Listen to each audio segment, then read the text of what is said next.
Di dalam nama Yesus kami siap memuji Tuhan. Semua katakan amin. Siapa bersuka-cita? Amin. Siapa meninggikan Tuhan? Amin. Aku berdoa dan berdoa di dalam hidup kami pada Tuhan.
kebaikan Tuhan. Kecaplah dan lihatlah.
Yang mau bersaksi selama 1 minggu ini, Tuhan sudah tolong. Oh, puji Tuhan, Bapak kepada kita.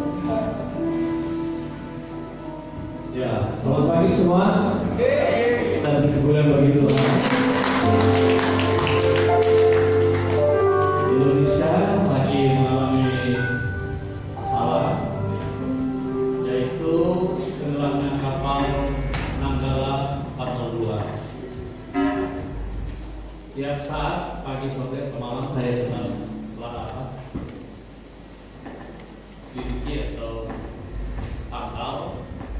Ternyata tadi pagi sudah terdeteksi ya, kapal Nanggala Poslam. Terima kasih atas doa Anda.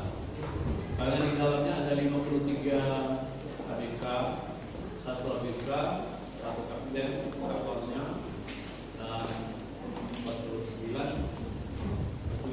leda atau ada perlu kita doakan karena apa itu betul Nanggala 402. Kita harapkan itu aja ya. Karena kapal-kapal pendeteksi dari Singapura, Australia, dan Amerika sudah ada sekitar itu.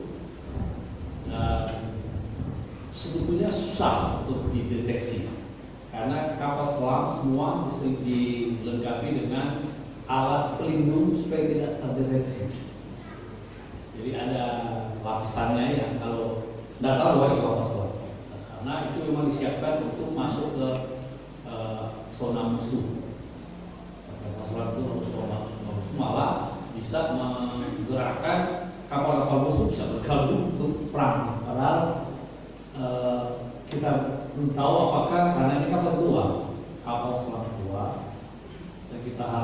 saja itu masalahnya. Kalau itu memang Tuhan tolong ya, karena masih ada sempat. Karena hari Sabtu kemarin terakhir 72 jam atau 3 hari. Kita harapkan masih ada tersisa udara O2 sehingga masih terselamatkan yang bisa diselamatkan. Kita doakan supaya semua selamat ya.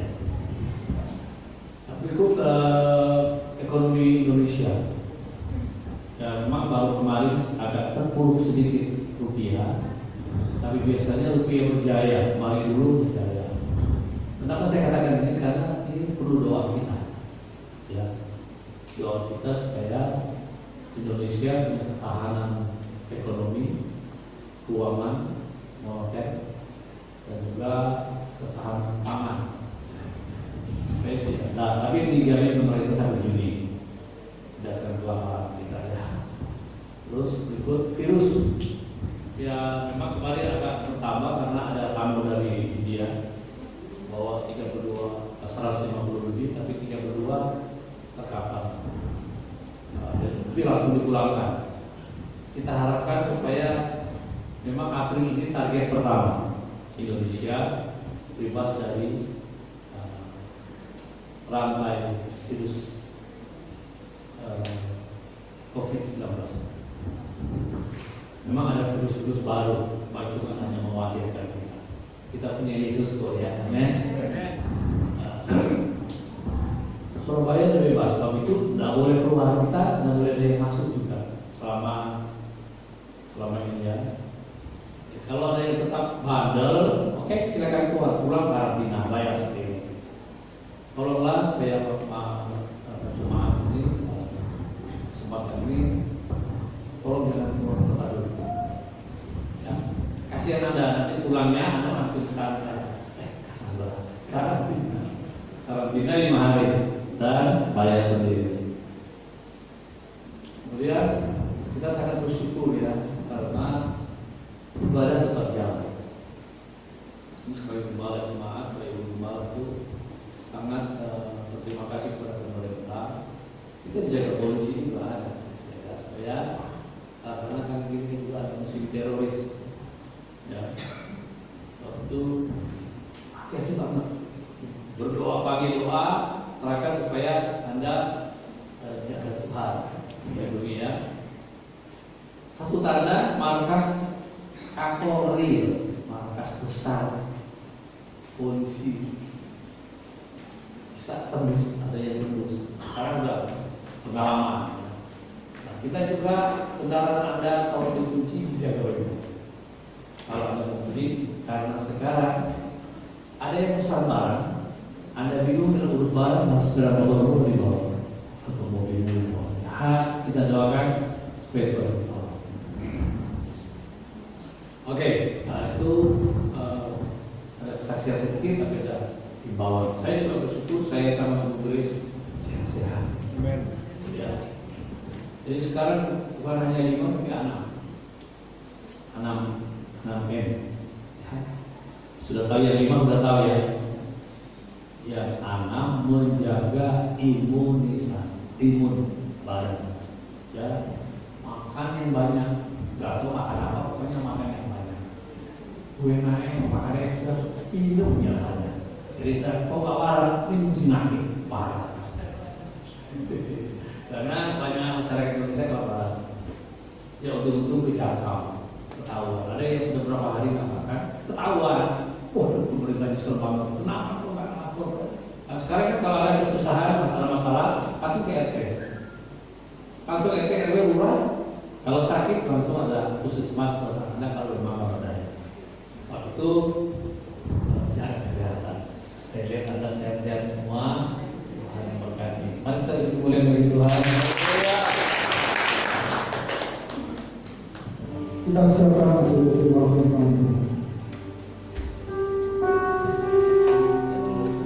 Tuhan selalu menolong kita. Walaupun musim berganti, walaupun waktu berganti, hari kembali dalam hari Dia selalu memelihara, menolong. Amin.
kuasa-Mu begitu besar Kau nyatakan dalam setiap kehidupan kami, Tuhan.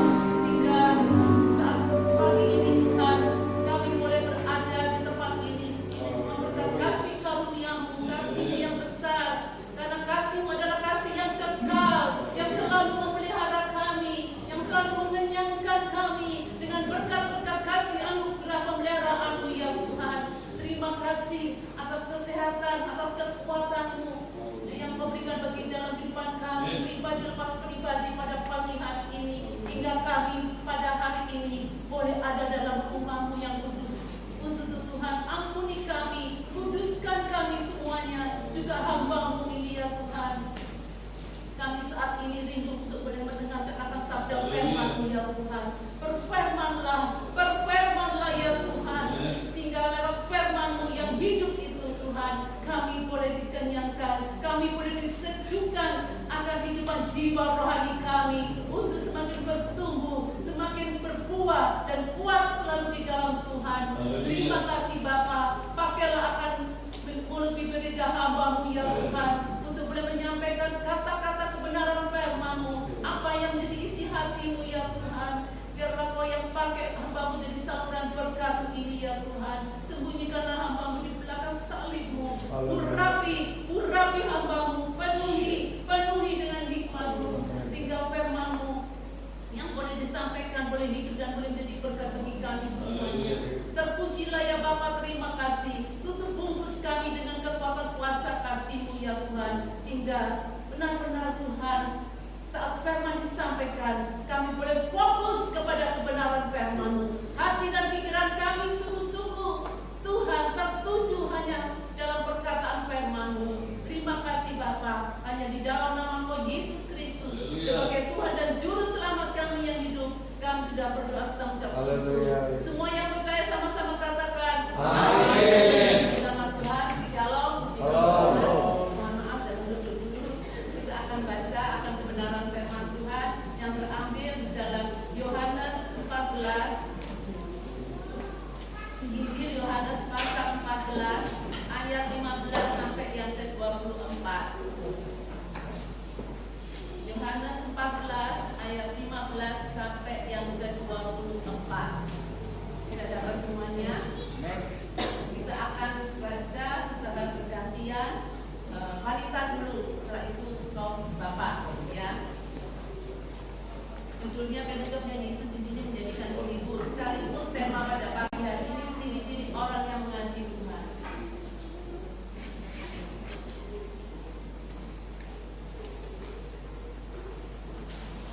Sudah siap semuanya? Ya, wanita dulu ya. 1, 2, 3. Kalau kamu mengasihi aku, kamu akan menuruti segala perintahku. Silakan bapak-bapak. Aku akan minta kepada Bapa, dan Dia akan memberikan kepadamu seorang penolong yang lain, supaya Dia menyertai kamu selama-lamanya. Yaitu Roh kebenaran. Dunia tidak dapat menerima Dia, sebab dunia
paling menyedihkan bagi kita, di mana Dia sudah membuktikan akan kasih pengorbanannya untuk mati di kayu salib bagi kita semuanya. Bapak Ibu dikasih oleh Tuhan, biarlah ayat dalam Yohanes 14 ayat 21 ini sebagai ayat emas bagi kita semuanya. Amin. Biarlah ayat ini menjadi ayat kebanggaan, ayat kesukaan bagi kita semuanya. Bapak Ibu dikasih oleh Tuhan, kenapa saya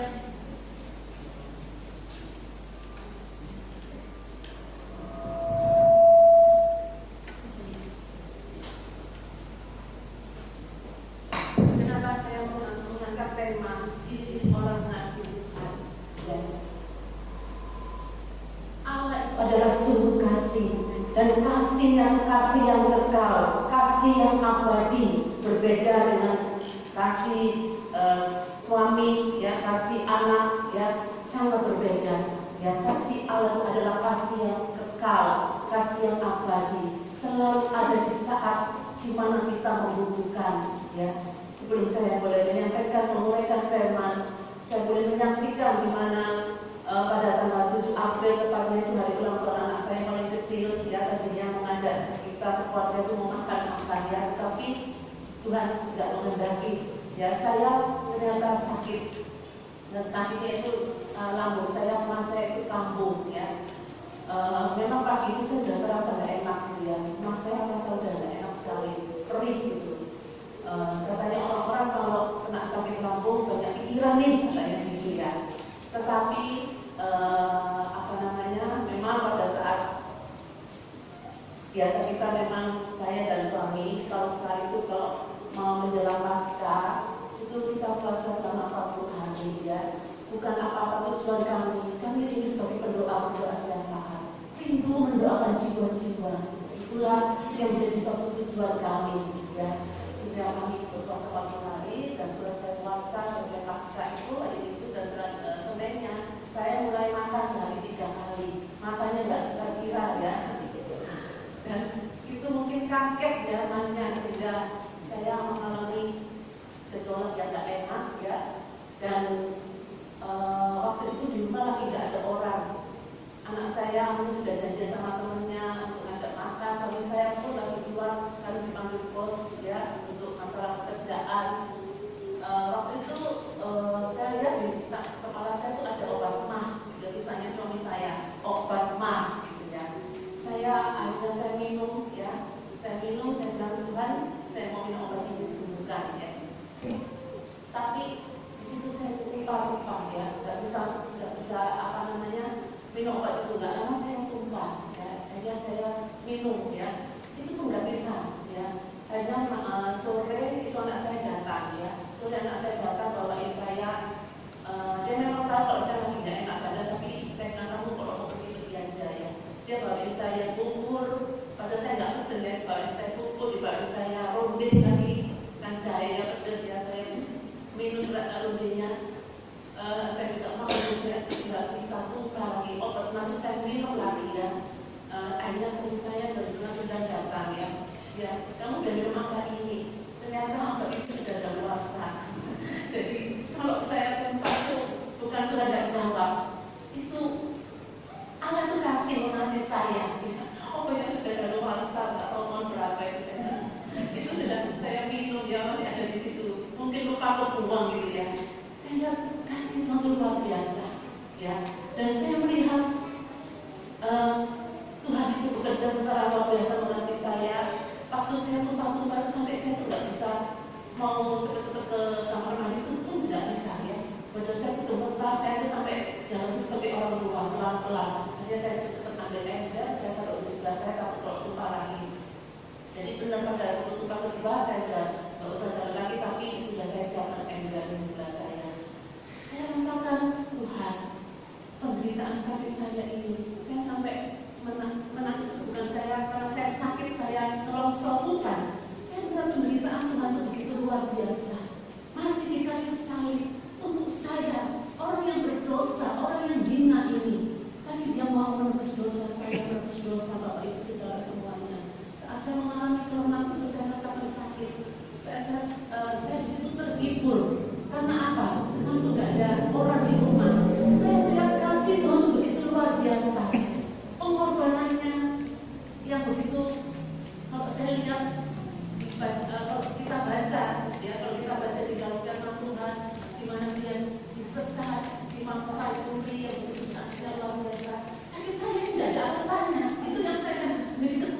saya, ya, sehingga saya terhibur, sehingga saya tidak sampai terus bagaimana merosot, enggak, ya. Saya justru di situ saya cuma berseru, Tuhan, Tuhan sembuhkan saya. Saya nggak mau diopnam Tuhan. Saya nggak mau, saya mau Tuhan Kau yang menyembuhkan saya. Ya, saya berdoa, saya beriman, saya percaya bahwa kasih dan kuasa Tuhan sanggup menyembuhkan saya. Sampai saya datang malam itu, dia lihat ini obat sudah daluarsa, dia hanya telepon kakak saya ada di Bandung karena dia memang seorang apoteker. Hanya dikasih petunjuk sama ini dan mulai saya selalu kalau minum obat selalu saya doa kalau namanya Yesus karena obat itu suatu sarana ya. Saya dalam nama Yesus dari situ saya minta enak ya, dan besoknya sudah mulai lebih enak lagi. Itulah Tuhan luar biasa. Jadi kalau ada sesuatu yang merasakan yang gak enak terjadi yang enak dalam hidup kita, ya itu jangan sampai terus kita punya suatu pikiran yang kali Tuhan gak sayang sama kita. Ada rencana Tuhan yang bertindak dalam kehidupan kita. Ya contohnya seperti obat yang berluasa. Kenapa saya sampai lupa itu karena Tuhan mengasihi saya, karena kalau itu sampai terjadi masuk dalam tubuh saya kan sudah racun gitu karena obat itu sudah dalam luasa. Ya puji nama Tuhan. Kita kembali kepada pengulihan firman Tuhan pada pagi hari ini. Ya, kok tadi saya katakan bahwa Allah itu adalah kasih. Kasihnya itu adalah kasih yang kekal. Kita ini, saya dan saudara adalah orang-orang yang percaya, ya, orang-orang yang percaya dan mengenal akan kasih Allah, ya. Dan Tuhan sudah menyatakan kasih-Nya bagi kita semua, yaitu lewat pengorbanan kematiannya di kayu salib, ya, sehingga kita ini orang yang berdosa boleh diselamatkan. Ada satu saya baca ada satu statement pakai bahasa Inggris, saya sebetulnya nggak pintar bahasa Inggris. Mudah-mudahan perkataan saya tidak salah. Dikatakan love is sacrifice. Love is sacrifice. Ya, atau benar enggak betul saya nanti pokoknya artinya itu saya lihat bahwa kasih itu adalah sebuah pengorbanan. Kasih itu adalah sebuah pengorbanan, ya. Dan pengorbanan yang sempurna yaitu berasal dari siapa Bapak Ibu? Tuhan Yesus Kristus. Mari kita sama katakan pengorbanan yang sempurna dari Tuhan Yesus Kristus. Amin. Ya, memang pengorbanan yang sempurna itu berasal dari Tuhan Yesus Kristus. Pertanyaannya, ya, kenapa Yesus mau berkorban untuk kita? Kenapa? Saya coba merenungkan. Memang untuk dosa kita, ya, memang untuk dosa kita semua. Karena apa? Karena kita ini telah kehilangan kemuliaan Allah karena dosa.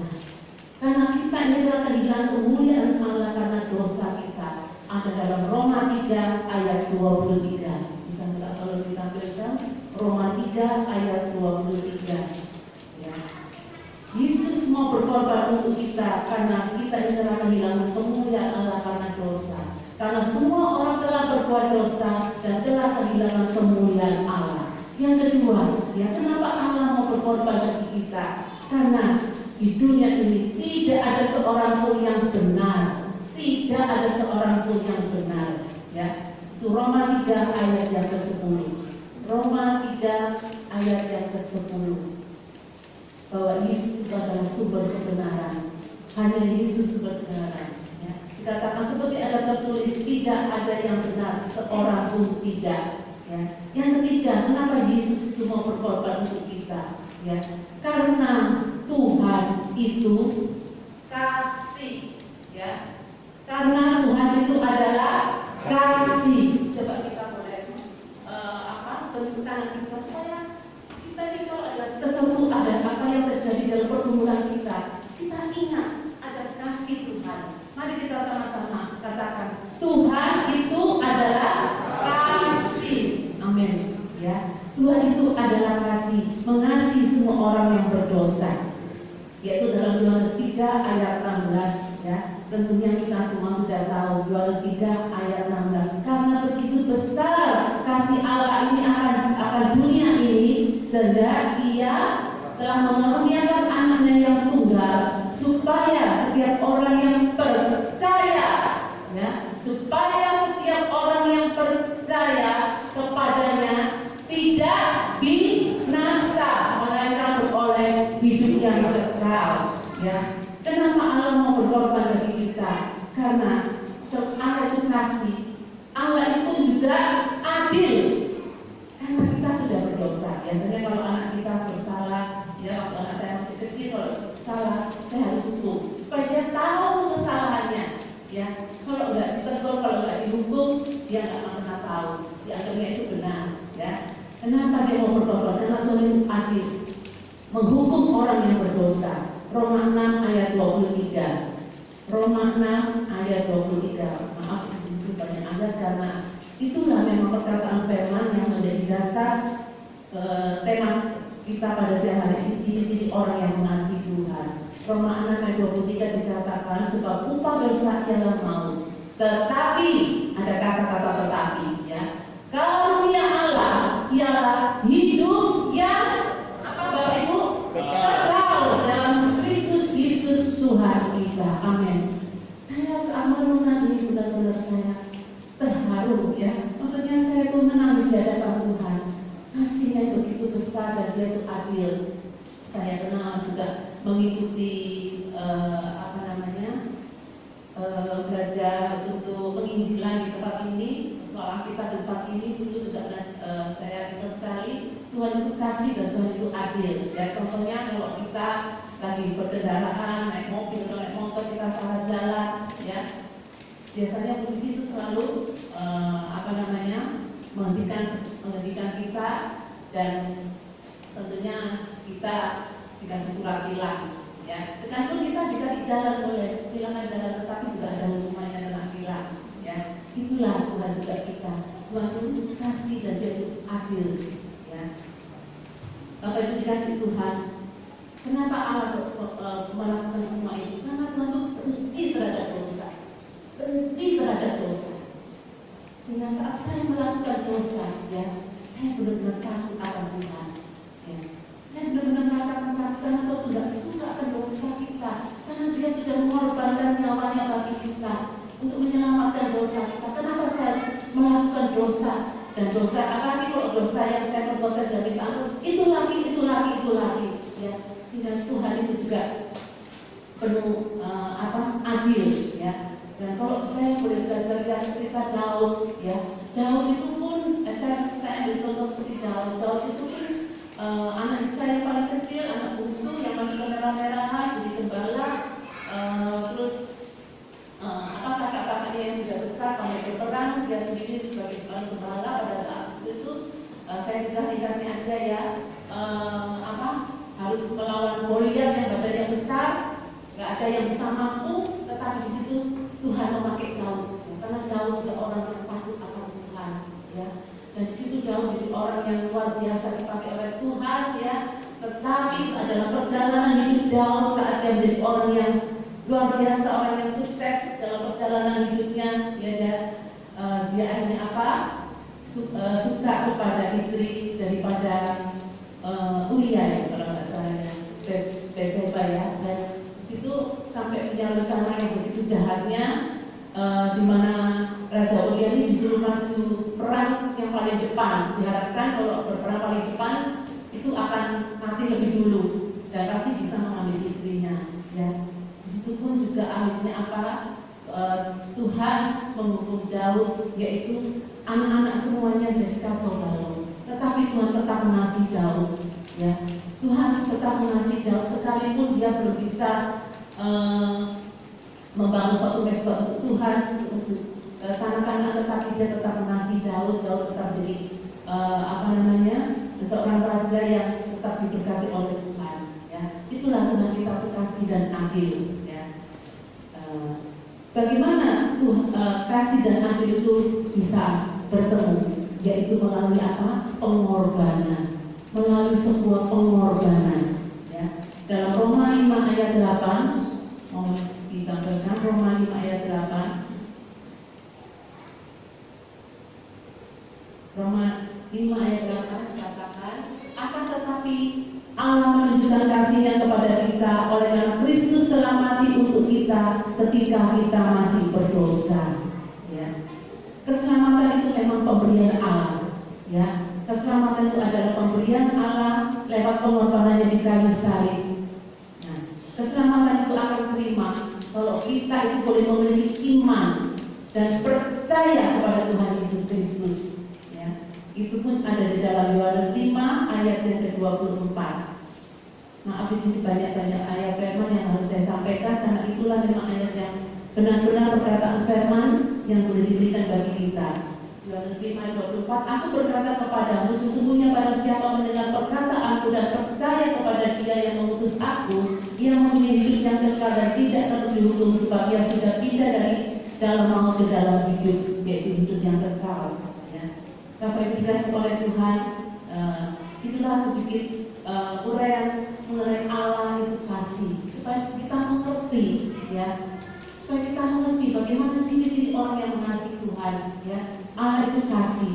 Dan di dalam Matius 22 ayat 37 dikatakan, ya, jawab Yesus kepadanya, kasihlah Tuhan Allahmu dengan segenap hatimu, dengan segenap jiwamu, dan dengan segenap akal budimu. Ya, itulah hukum yang terutama dan pertama, karena kasih itu berasal dari Allah. Ya. Dikatakan tadi dengan segenap apa? Hati, dengan segenap jiwa, akal budi, bahkan di dalam ayat yang Markus berapa itu? Dengan segala tempat, dengan segenap, ya, segenap. Kita boleh kasih tanda kutip, ya, kita kasih tanda kutip kata-kata segenap, ya. Artinya, ya, kalau kita boleh katakan segenap hati, segenap jiwa, ya, segenap akal budi kita, itu artinya kita benar-benar memprioritaskan Tuhan di dalam kehidupan kita. Amin. Artinya kita harus sungguh-sungguh memprioritaskan Tuhan di atas segala-galanya, bahwa Tuhan itu yang terutama dalam hidupku. Dengan segenap, artinya keseluruhan hidup kita ini, ya, kita harus sungguh-sungguh mengasihi Tuhan dan menjadikan Tuhan itu satu-satunya sebagai Tuhan Juru Selamat.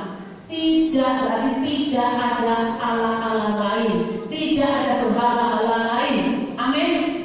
Kalau ada satu kata segenap, artinya sungguh-sungguh kita tuh fokus, prioritas yang utama dalam hidup kita itu adalah Tuhan Yesus Kristus, karena Dia telah mengorbankan nyawanya bagi kita, sehingga lewat kematiannya kita boleh jadi anak-anaknya yang berharga di hadapan Tuhan. Jadi saat kita memprioritaskan Tuhan, jangan sampai kita apa? Menggeser. Hati-hati Bapak Ibu, karena iblis kalau kita membuka celah, seringkali Tuhan itu tergeser, ya, atas iman percaya kita. Ya, saya pun justru aja pernah jatuh ke dalam dosa. Ya, pada waktu kira-kira waktu itu saya masih hidup di Kendal. Ya, saya pernah hidup di Kendal. Waktu anak saya masih kecil, saya juga sudah dibaptis sebetulnya, tetapi iman saya nggak kuat, ya. Di situ saya tinggal di Kendal, saudara saya di Semarang, saya karena itu saudara dari papi saya, jadi saya tuh sering ke sana, ya. Dia tuh pintar meramal gitu, ya. Saya tuh tergoda, ya. Apalagi waktu itu pekerjaan aku juga agak saat itu menurun gitu, ya. Jadi sering tanya-tanya nasibnya itu gimana. Oh ya, kamu harus melepas urus banyak 50 biji segala macam, ya. Disitulah Tuhan akhirnya menegur kami, ya. Segala sesuatu itu memang bentuk kasih dan adil dalam perjalanan hidup. Saat kita berhasil, ya, di situ pun juga kita hanya jatuh habis semua, karena Tuhan mengingatkan kita bahwa segala berkat itu dari Tuhan, bukan dari karena kita percaya kepada ilah-ilah lain, Allah lain, tetapi segala berkat itu hanya datang dari Tuhan. Jadi saya bersyukur saat Tuhan menyatakan kebesaran kasih-Nya bagi kita, saat kita habis-habisan harus jual semua apa yang kita miliki, rumah, ya, apa harus kita jual. Itu secara manusia memang habis, tetapi tidak. Saya menyadari bahwa itu dosa saya, ya, sehingga Tuhan menyadarkan kita untuk berharap hanya kepada Tuhan, karena Dia mengasihi saya, ya, mengasihi akan suami saya, mengasihi akan keluarga saya. Jangan sampai kita menggeser akan kasih Tuhan yang sudah diberikan kita secara cuma-cuma, itu secara gratis, ya. Biar kita tetap selalu memprioritaskan Tuhan dalam setiap kehidupan kita ini. Tidak hanya itu saja, mungkin hobi kita, ya. Saya pun juga jatuh dalam dosa saat hobi saya itu dulu hobinya jujur aja senang. Sampai rumah tangga saya, anak-anak itu nggak pernah saya perhatikan. Jadi itu sudah ada pembantu, ya. Jadi pagi senang, sore senang, minggu saya kasih ngajar di saya karena ada banyak kegiatan di waktu itu saya tinggal di Rungkut. Minggu saya menjadi instruktur kasih senang, gitu ya. Sampai saya ke gereja nggak perlu. Tuhan menegur saya, ya. Saya sakit, ya. Dan situ Tuhan ingatkan saya, sejak itu saya benar-benar minta ampun sama Tuhan, ya. Saya nggak berani, benar-benar saya nggak berani melawan apa yang Tuhan sudah ingatkan bagi saya. Itulah Tuhan kasih dan adil, ya. Jadi jangan sampai menggeser akan kasih karya kesamaan Tuhan dalam kehidupan kita hanya karena hobi kesenangan kita, ya. Gara-gara kesenangan kita atau hal yang lain, kita punya usaha toko, laris-laris di hari Minggu, hanya kita nggak datang ke gereja. Jangan sampai tergeser hal seperti itu, karena Dia Allah yang sungguh mengasihi kita, ya. Bapak Ibu dikasih oleh Tuhan, hanya Allah yang layak kita sembah, yang harus kita hormati, ya. Segala sesuatu yang dibandingkan dengan kasih Allah yang begitu besar, yang penuh kasih kepada kita, biarlah kita jangan sampai menggeser. Saat kita mengalami kelemahan seperti itu, biarlah kita mau datang kepada Roh penolong yang tadi kita baca, yaitu apa? Roh Kudus. Roh Kudus yang selalu mengingatkan kita, ya. Sehingga kita ini boleh selalu hidup kita ini mau dipimpin oleh Roh Kudus. Memberi hidup kita untuk selalu mau dipimpin oleh Roh Kudus. Di dalam Galatia 5 ayat ke-22. Galatia 5 ayat yang ke-22. Biarlah hidup kita ini selalu mau ada dalam pimpinan daripada Roh Allah, yaitu Roh Kudus. Tetapi buah roh kita ialah kasih, sukacita, dan sejahtera, kesabaran, kemurahan, kebaikan, dan kesetiaan. Biarlah hidup kita ini boleh memancarkan akan buah-buah roh yang daripada Allah, ya. Ya, sebelum saya lanjut, pertanyaannya yang kedua, ya. Kalau tadi saya tanya, kenapa Yesus mau berkorban bagi kita? Yang kedua, ya, yang saya tanyakan, apakah saudara dan saya juga mengasihi Tuhan dengan sungguh-sungguh? Kita nggak ada jawabannya, ya. Katanya dengan semangat, amin. Ya. Itu artinya Bapak Ibu benar-benar memprioritaskan Tuhan di atas segala-galanya, ya. Apakah Bapak Ibu Saudara mengasihi Tuhan? Amin. Ya, kita perlu semangat karena Tuhan itu adalah yang terutama dan yang prioritas dalam kehidupan kita, ya. Yang menjadi pertanyaan saya, kalau kita menjawab, ya Tuhan, saya mengasihi Engkau, apa buktinya? Apa buktinya yang dalam hidup kita yang kita berikan untuk kasih pengorbanan yang Tuhan sudah berikan bagi kita? Apakah cukup ke gereja? Ataukah kita, saya itu memberikan dana untuk pembangunan gereja?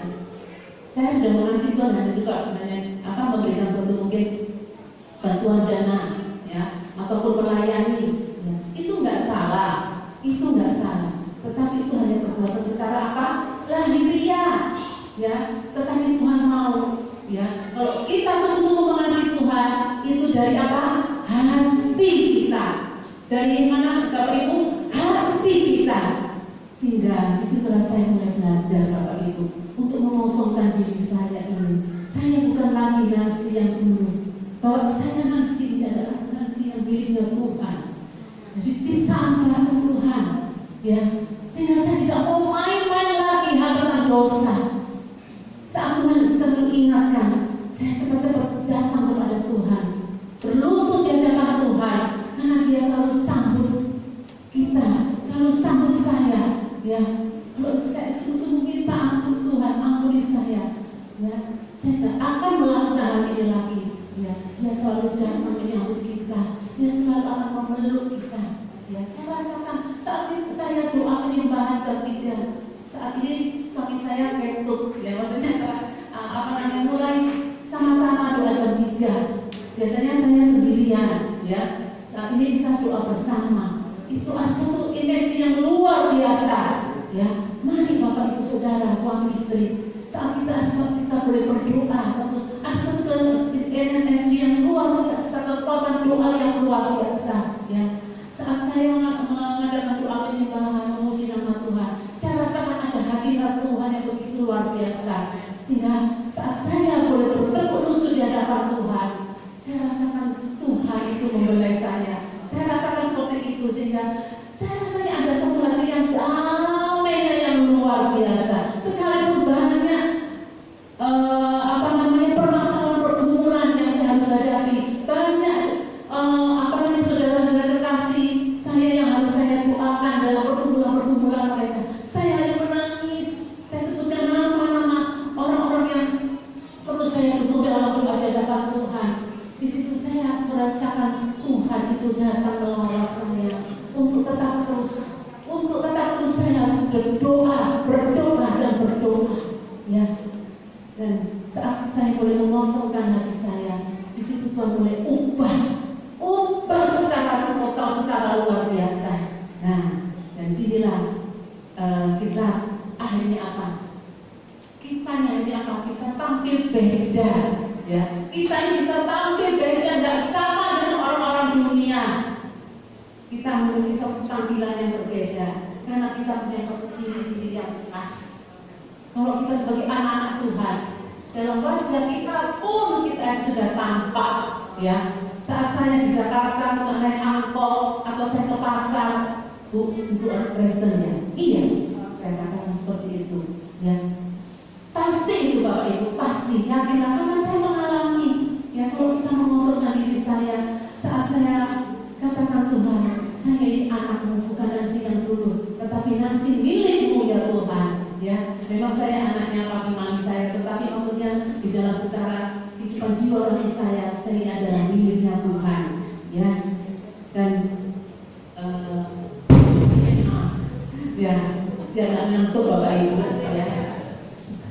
Nah, dan kita boleh belajar bagaimana sih ciri-ciri orang yang mengasihi Tuhan menurut Alkitab. Kita kembali dalam bacaan kita tadi di dalam Yohanes 15 ayat 15 sampai 24, ya. Ciri-ciri khas orang yang mengasihi Tuhan menurut Alkitab. Yang pertama, ya, seorang yang rindu bergaul akrab dengan Tuhan dan firman-Nya. Yaitu di dalam Yohanes 14 ayat 21 dan 24 akan saya bacakan. Barang siapa memegang perintahku, tadi saya katakan jadikanlah ini ayat emas, ya. Barang siapa memegang perintahku dan melakukannya, dialah yang mengasihi aku, dan barang siapa mengasihi aku, ia akan dikasihi oleh Bapakku, dan aku pun yang mengasihi dia dan akan menyatakan diriku kepadanya. Yudas yang bukan Iskariot berkata kepadanya, Tuhan, apakah sebabnya maka engkau tidak menyatakan dirimu kepada kami, bukan kepada dunia? Jawab Yesus, jika seorang mengasihi aku, ia akan menuruti firman-Ku, dan Bapakku akan mengasihi dia, dan kami akan datang kepadanya dan dia bersama-sama dengan dia. Barang siapa tidak mengasihi aku, ia tidak menuruti firman-Ku, dan firman yang kamu dengar itu bukanlah daripadaku, melainkan dari Bapa yang mengutus aku. Haleluya. Bapak Ibu dikasih oleh Tuhan, tadi saya katakan, apakah saudara-saudara mengasihi Tuhan? Jawabnya kan dia, kan, ya. Saat kita mengatakan dia Tuhan, aku mengasihi Engkau, aku cinta kepadamu ya Tuhan. Tetapi kalau kita menggeser waktu kita nggak ada saat teduh dengan Tuhan, itu semua adalah satu kebohongan, ya. Itu semua adalah satu kebohongan. Kita menjadi orang yang munafik. Renungkanlah Bapak Ibu, saat kita menjawab ya Tuhan, aku mengasihi Engkau, aku mencintai Engkau. Firman Tuhan katakan apa? Kita harus bergaul akrab dengan Tuhan, yaitu dengan apa? Selalu membaca firman-Nya, melakukan firman-Nya. Itu yang Tuhan mau. Itulah ciri-ciri orang yang mengasihi Tuhan. Harus bergaul akrab dengan Tuhan.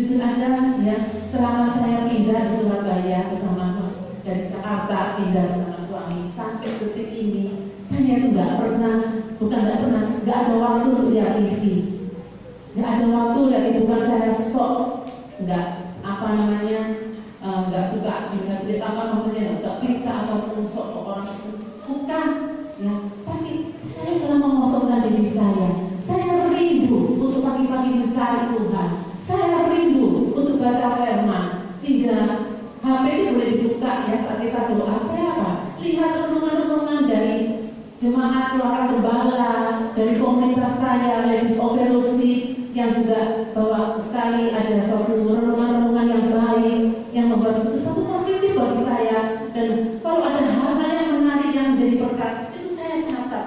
Sampai buku nota saya itu penuh. Suami saya pun sampai ganti nota ya, sampai ganti buku maksudnya ya. Itu saya catat. Jadi saya nggak ada pernah sempat untuk lihat TV, tapi saya baca untuk renungan saat-saat teduh yang dari teman-teman saya ya. Karena disitulah kita boleh semakin bertumbuh, semakin dewasa di dalam Tuhan. Jadi mari Bapak Ibu Saudara Tuhan, kita mau melakukan firman Tuhan itu ya. Jangan sampai kita menggeser waktu kita hanya dengan kesibukan kita pagi-pagi ya. Dulu saya kalau pagi-pagi itu sudah langsung masak untuk anak-anak ya. Tetapi saat Tuhan menghajar saya, mendidik saya, itu Tuhan sayang sama saya supaya saya belajar dan belajar.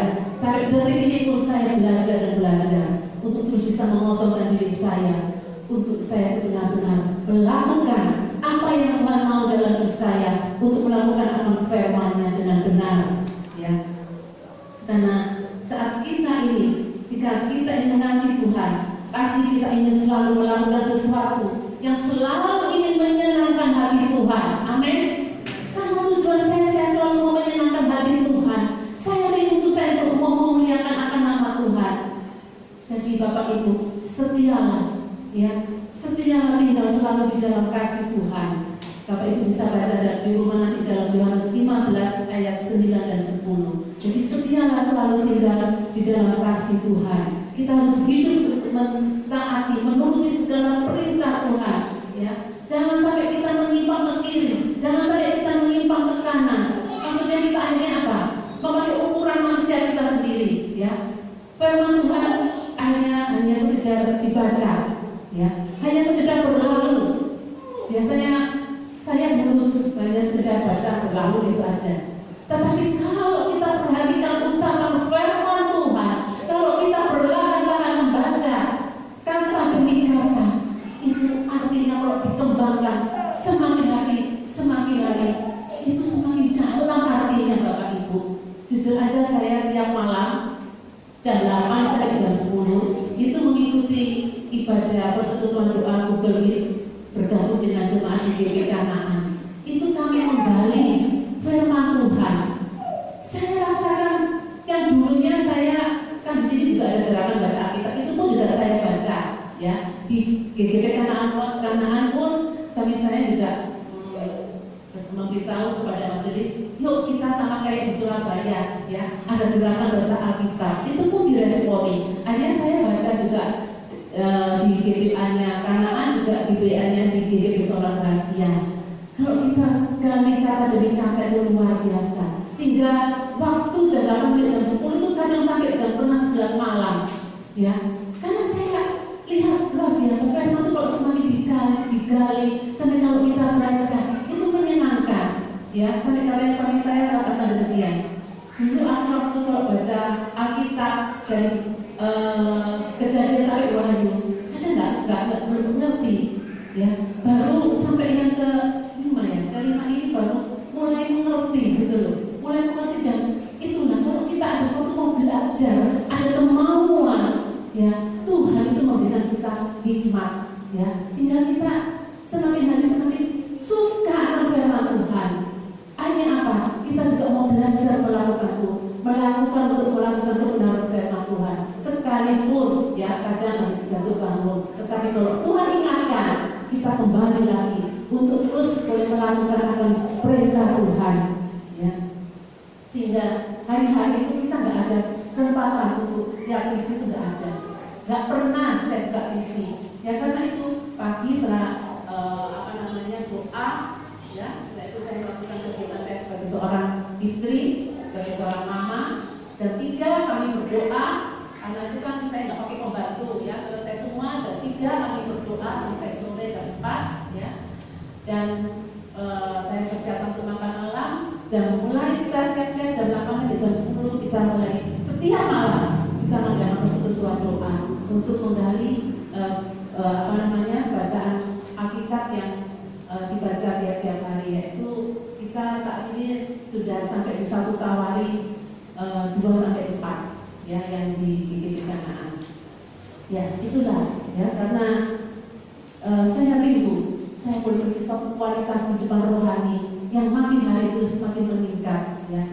Saya nggak mau kualitas rohani saya seperti bayi yang hanya minum susu, tetapi saya mau dewasa rohani di dalam kehidupan saya ya. Dan disitulah Tuhan mulai membukakan banyak-banyak firman yang saya mulai mengerti ya. Saya mulai mengerti akan banyak firman yang begitu luar biasa menjadi berkat bagi saya ya. Perintah Kristus itu mencakup semua hukum-hukum apapun, karena Allah yang memberi hukum-hukum itu sendiri ya, tinggal dalam setiap orang yang percaya ya. Bapak Ibu dikasih oleh Tuhan, hukum-hukum itu dituliskan dalam hati kita sehingga kita melakukannya harus dengan senang hati, bukan dengan suatu paksaan ya. Kalau kita baca dengan tulus, dengan sungguh-sungguh ya, itu kita bacanya enak. Tapi kalau saya kayak kepokso gitu ya, lu mesti lapor, ini mesti baca firman, nanti harus lapor GBA. Kalau nggak lapor nggak enak. Cuma asal-asalan baca, itu nggak ada apa-apanya Bapak Ibu. Nggak ngerti, benar ini saya alami.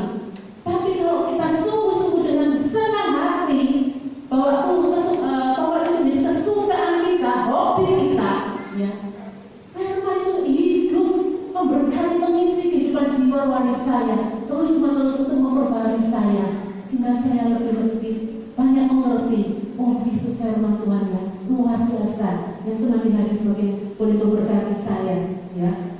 Sehingga Roh Kudus itulah sebagai Roh penolong itulah yang selalu menguatkan saya untuk melakukan perintah Kristus, ya, supaya perintahnya itu tidak sampai gagal. Apa yang boleh saya praktekkan, ya, jangan sampai kita seperti bangsa Israel, ya, dalam perjalanannya, ya, yang dimana terutama di Mesir, yang dimana akan Tuhan pimpin perjalanan dari bangsa Israel akan menuju Kanaan, ya, dimana di situ bangsa Israel gagal, ya, dimana seringkali apa? Saat Tuhan menolong, seringkali bersungguh-sungguh kan, terus saat mereka haus, rasa Tuhan tidak perhatikan, ya, padahal Tuhan sudah tolong memberikan mata air segala macam, ya, dan bahkan sampai menyembah ilah-ilah lain segala macam, ya, sampai akhirnya mereka belum bisa masuk ke tanah Kanaan, karena itulah yang tercatat di dalam Alkitab, ya, bahwa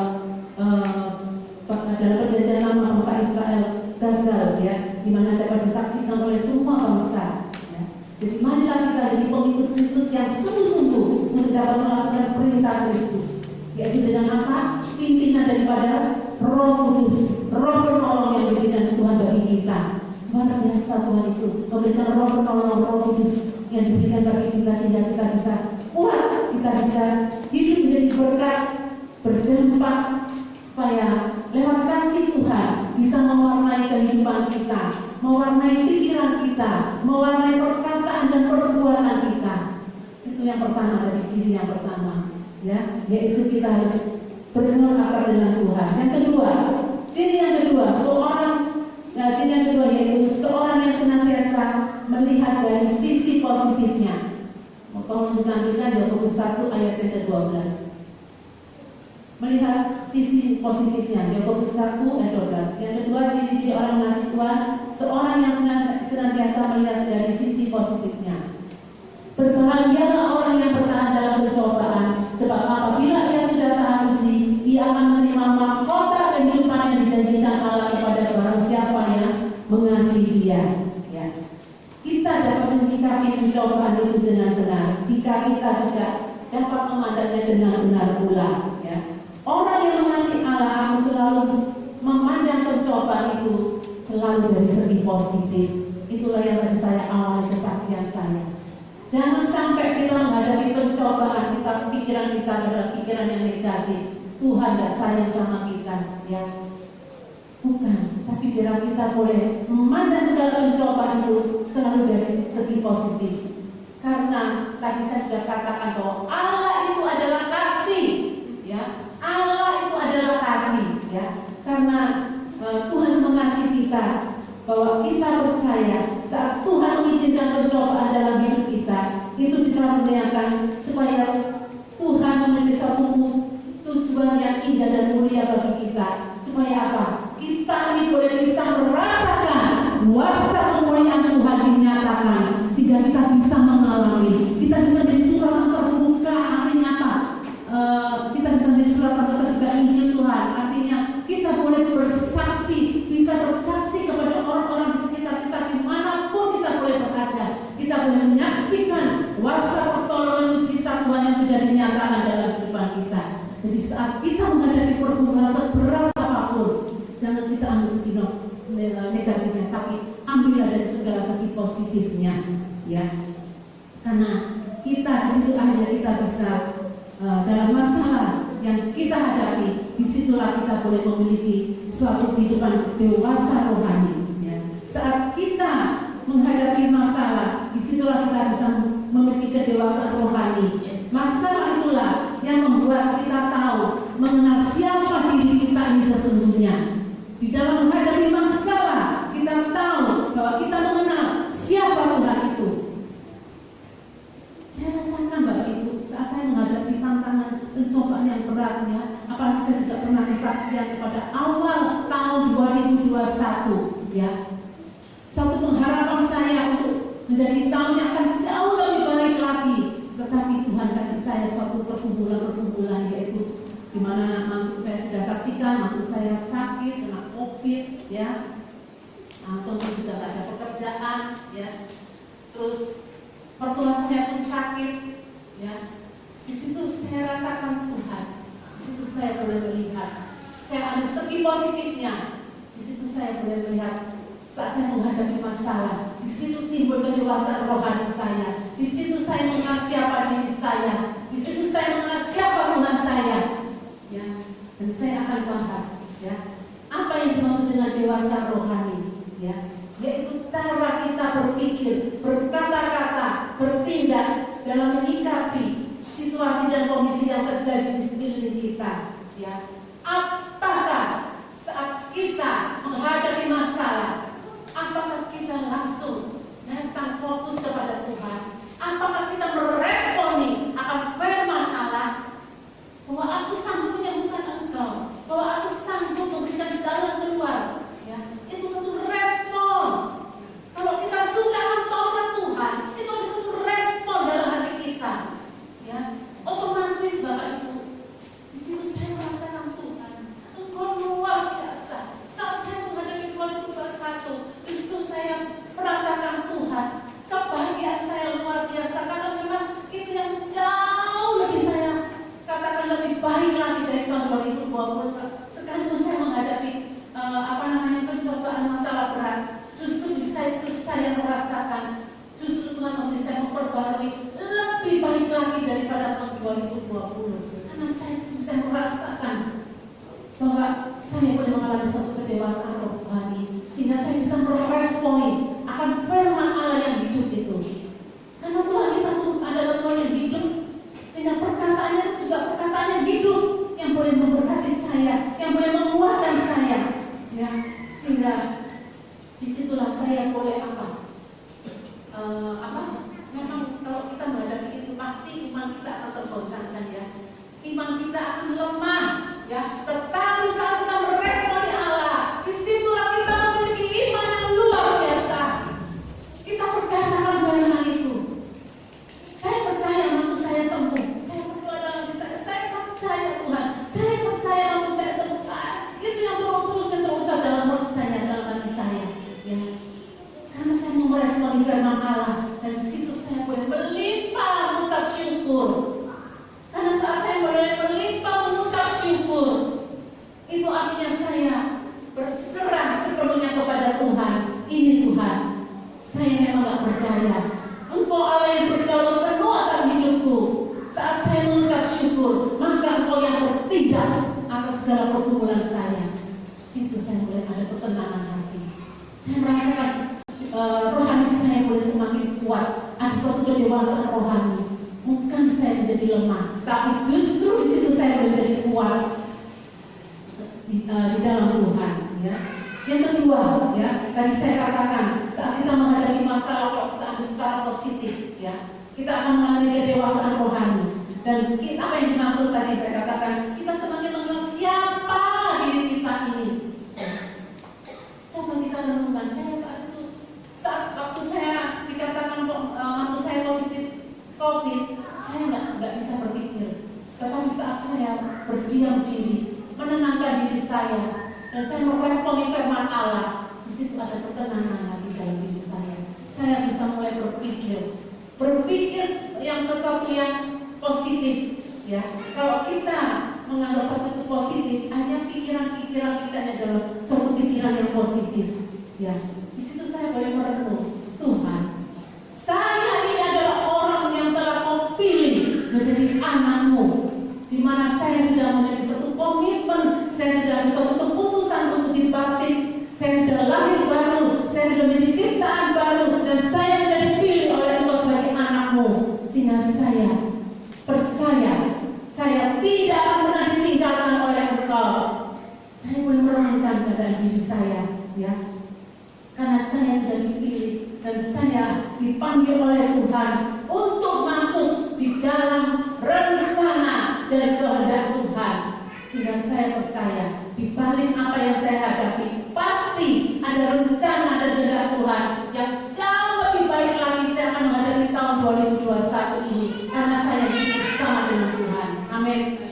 Saya percaya saat Bapak Ibu menghadapi suatu masalah, biar kita jangan gak usah panik. Panik itu justru kita nggak bisa berpikir. Kalau kita mengalami suatu ketakutan, kekhawatiran, boleh sesaat, tetapi biar kita menenangkan diri kita, datang kepada Tuhan. Datang hanya menyembah, maka hati kita itu akan tenang, Bapak Ibu. Kita akan mengalami ketenangan. Kita bisa berpikir dan saya bisa merasakan mengenal diri saya siapa. Bahwa saya ini dipilih, dipanggil Tuhan untuk masuk dalam rencana dan kehendak Tuhan. Sehingga saat saya meresponi panggilan Tuhan, saat saya katakan, ya Tuhan, saya mau melayani, ya Tuhan, saya ini adalah milik-Mu, karena kasih-Mu yang sudah ada dalam kehidupan saya, karena saya mau memprioritaskan Engkau selalu dalam hidup saya, maka saya selalu mau siap melakukan tugas apa yang Tuhan mau dalam kehidupan saya, untuk saya menjadi garam dan terang dalam dunia ini. Karena dunia ini penuh dengan kegelapan, ya, sehingga Tuhan mau supaya kita ini orang-orang yang dipilih untuk boleh dipakai oleh Tuhan, ya, bukan secara biasa-biasa saja, tetapi luar biasa. Makanya saat saya menghadapi masalah-masalah, di situ saya boleh merasakan satu kebangkitan, suatu semangat saya untuk tetap tenang dan selalu mengikuti rencana dan kehendak Tuhan. Untuk saya ini boleh berdampak, ya, berdampak di tengah-tengah dunia ini untuk boleh menjadi saluran berkat Tuhan. Karena kita boleh melihat akan amanah agung Tuhan. Jadikanlah semua bangsa ini apa? Murid-Mu. Itu yang Tuhan mau dalam diri kita. Mari Bapak Ibu, kita jangan hanya berdiam diri di rumah saja, ya, hanya baca sekedar baca. Tetapi mari kita tahun 2021 ini tuh semakin kita boleh semangat karena hari-hari yang sudah dekat. Ya, saat Tuhan memberikan kita suatu masalah, disitulah Tuhan mau supaya kita tetap termotivasi untuk tetap dijadikan saluran berkat Tuhan secara luar biasa, bukan biasa-biasa saja. Sehingga kita, itulah yang saya katakan, kita harus bisa mengosongkan diri saya, mengosongkan diri kita, sehingga bukan egois kita lagi. Jangan sampai kita memikirkan aku yang benar, ya, bukan lagi, tetapi kita adalah benar-benar adalah miliknya Tuhan. Yang ketiga, ya, sehingga saat kita melakukan apa yang Tuhan mau, kita akan dibela oleh Tuhan. Yang ketiga, ya, yang dimaksud dengan siapa Tuhan itu, tentunya kita tahu bahwa Yesus itu adalah Juru Selamat kita, di mana kita ini orang yang berdosa, ya. Dia rela mati untuk kita sehingga kita ini sehingga kita ini boleh menjadi milik Tuhan. Bahkan, ya, saat kita merenungkan siapa Tuhan itu, selain Dia adalah seorang Juru Selamat, kira-kira siapa itu, Bu? Ada yang tahu nggak? Tuhan itu adalah seorang sahabat bagi saya. Amin. Tuhan itu adalah sahabat yang setia bagi saya. Karena apa saya katakan setia dan seorang sahabat? Karena Dia selalu ada di dalam setiap saat saya membutuhkan, saat saya memang saya mulai lemah, ya, saat saya boleh datang kepada Tuhan.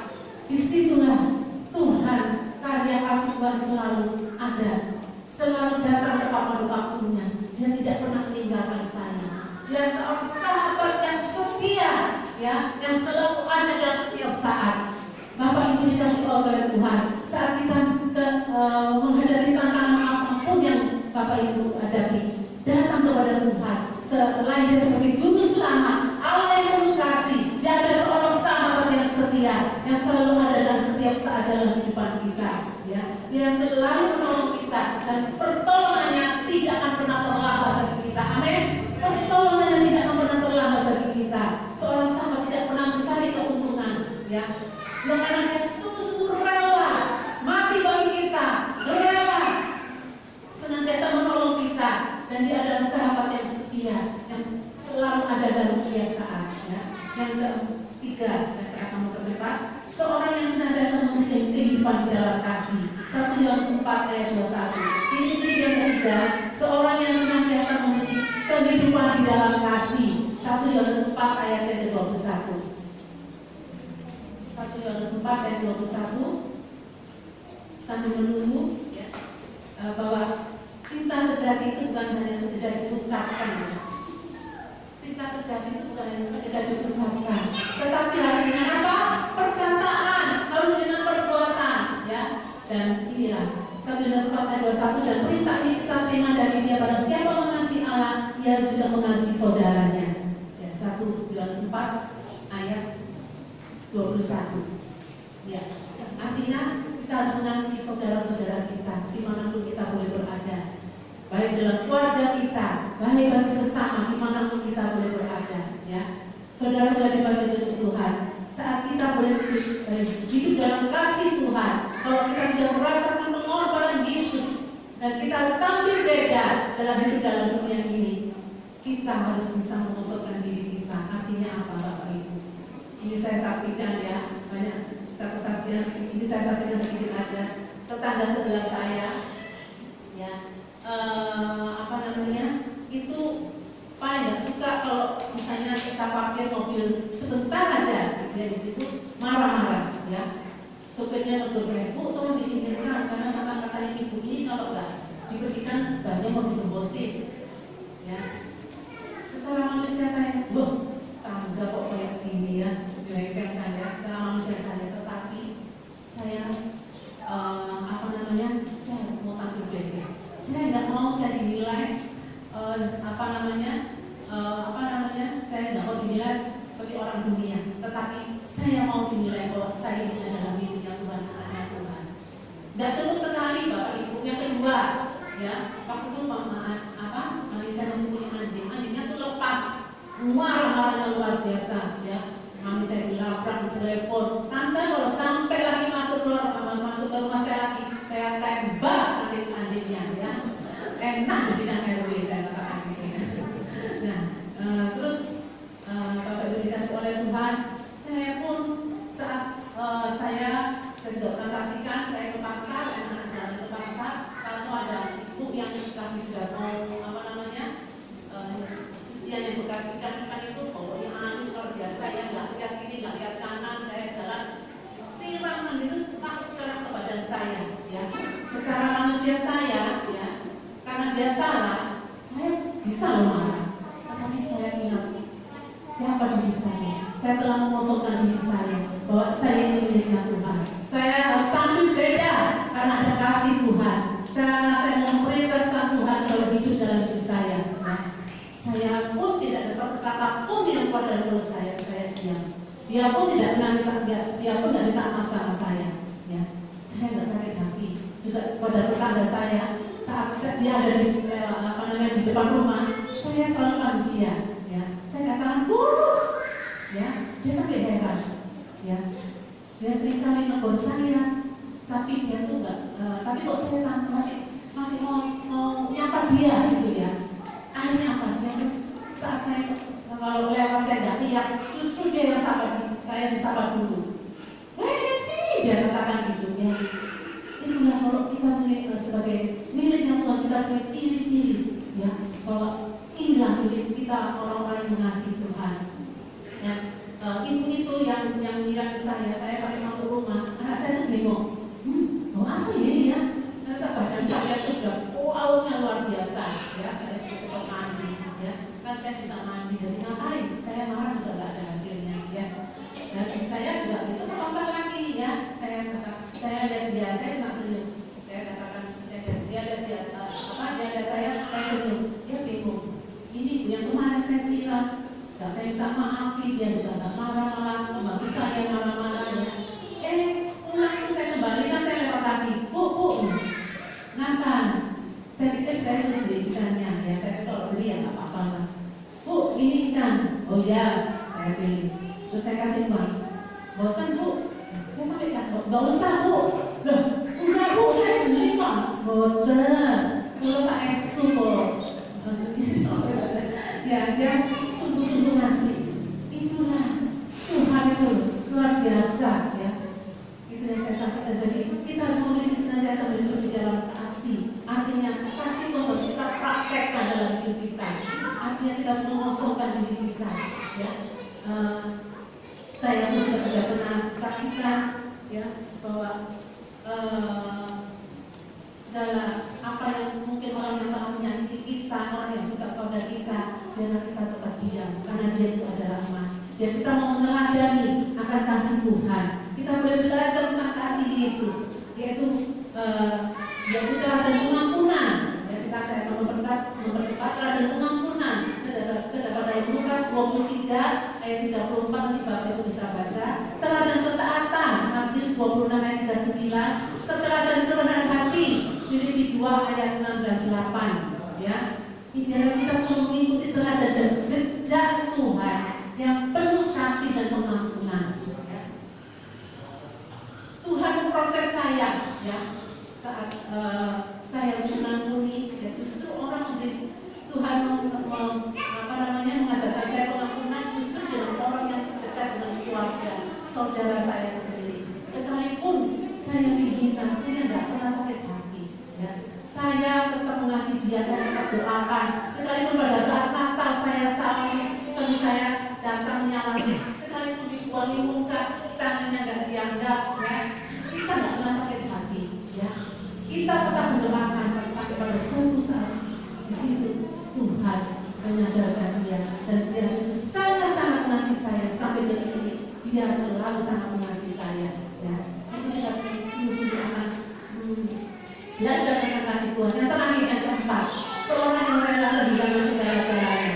Matius 16 ayat 25. Matius 16 ayat 25. Tuhan itu tidak pernah meminta segala-galanya bagi kita, melainkan Ia telah mengorbankan segala-galanya. Tuhan tidak pernah meminta segala apa terkait bagi kita, tetapi justru Dia mengorbankan segala-galanya bagi kita. Ya, karena barang siapa mau menyelamatkan nyawanya, dia akan kehilangan nyawanya. Tetapi barang siapa kehilangan nyawanya karena aku, dia akan memperolehnya. Ya, itulah Tuhan kita. Ya, dan mana Tuhan yang mengundang kita berani rela dan berani mengorbankan segalanya. Artinya apa? Saat kita menghadapi orang-orang yang menyakiti kita dalam saat pelayanan ataupun dimanapun kita boleh berada, saat itu menyinggung hati kita, biarlah kita boleh menyalahkan. Kita jangan menggunakan perasaan kita.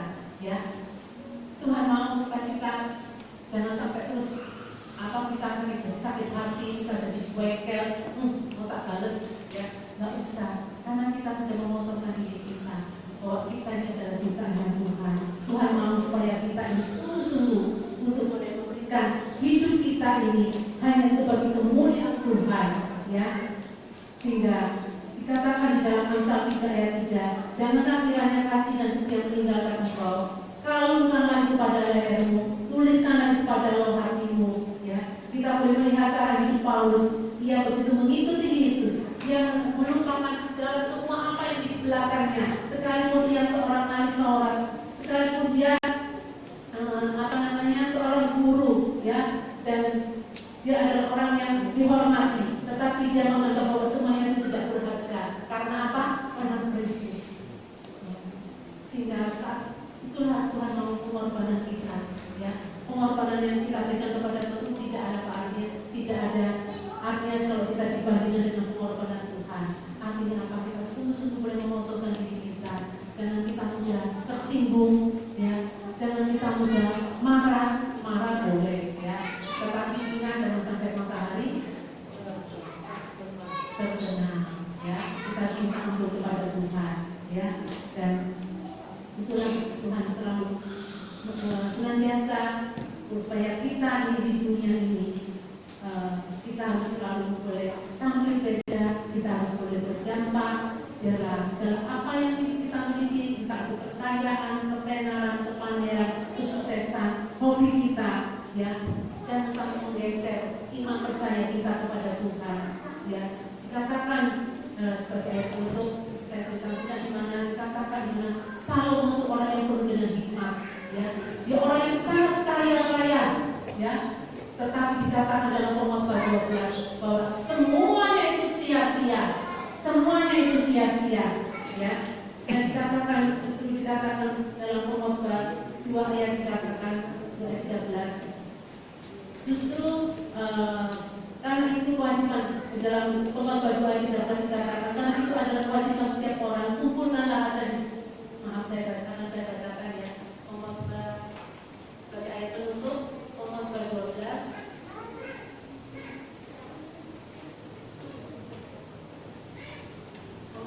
ayat 13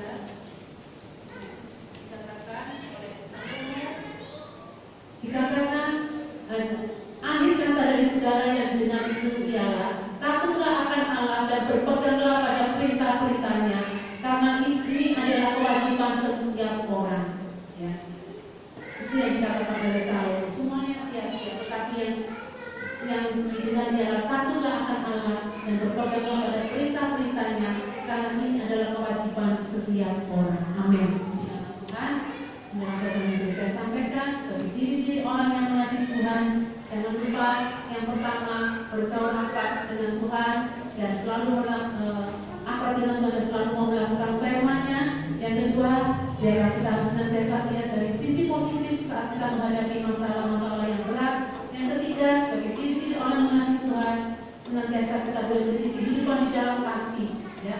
Artinya kita boleh memancarkan kasih Tuhan, kita boleh berdampak, kita boleh tampil beda. Yang ketiga, seorang yang rela